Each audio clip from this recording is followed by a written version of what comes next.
सूर्यवंशी न्यास का ये रश्मि रथ चलता रहेगा। पीढ़ियों के रक्त में इसका सुयश पलता रहेगा। रीति रघुकुल की जिसे शिव से विरासत में मिली, आंधियों में वो दिया जलता रहा, जलता रहेगा। India's most regal lands still reverberate to the gait of the finest steeds, and the hills and lakes still sparkle with the opulence of the age-old darbars. The traditional splendor of Rajasthan's majestic history is still very much alive in the 450-year-old city of lakes, Udaipur. Founded by Maharana Uday Singh in 1553, the epicenter of this beautiful city is a city palace.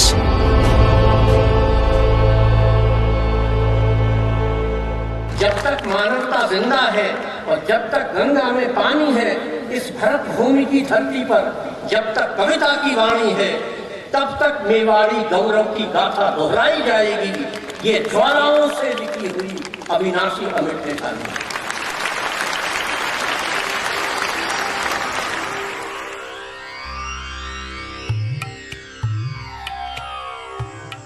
Towering on the banks of the breathtaking Lake Pichola, the city palace in Udaipur has been the residence of the Maharanas of Mewar.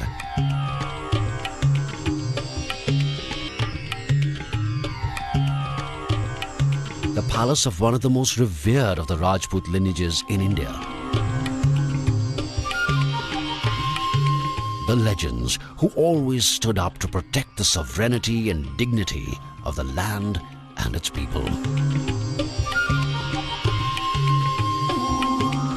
For over 400 years, 23 generations of the Maharanas have lived and expanded the city palace into an enormous complex of ornamental towers, island palaces, and public and private spaces.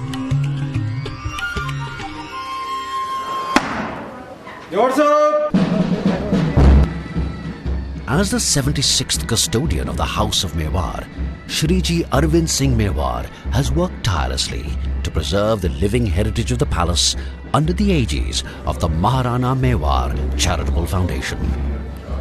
The Maharana Mewar Charitable Foundation was set up by my father far back in 1969. He was beginning to feel that there are a lot of responsibilities as a Maharana, as the head of the family, and his social and moral responsibility towards the people of Udaipur were not possible to discharge with the kind of resources that were available to him.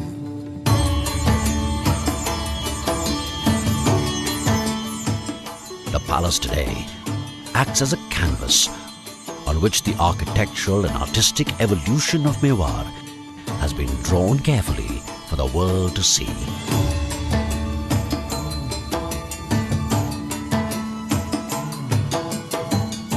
Chamber after chamber, hall after hall, public spaces to personal areas, their walls and ceilings adorned with incomparable finery, with only one purpose: to mesmerize the senses.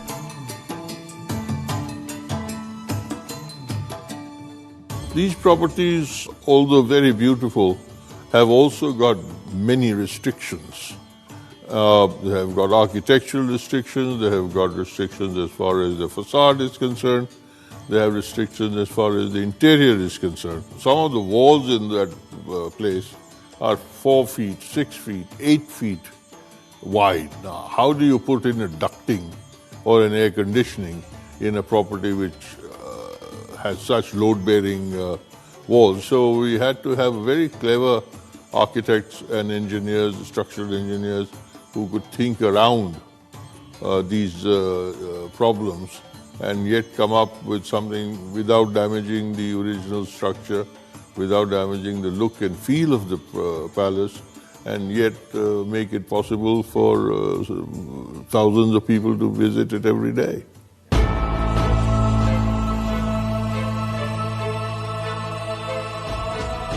The city palace is a museum within a museum. Specific galleries have been designed in historical chambers to keep alive, share and preserve the magnificence of the living culture of Mewar.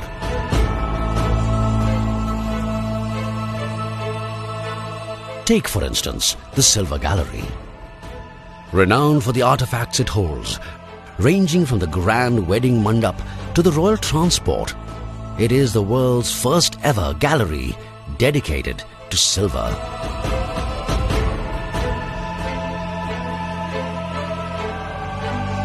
Leave behind the glitter and you enter the aptly named Symphony of Music. Here, get engulfed by the traditional notes of these exquisitely crafted musical instruments that were once the personal collection of the Maharanas.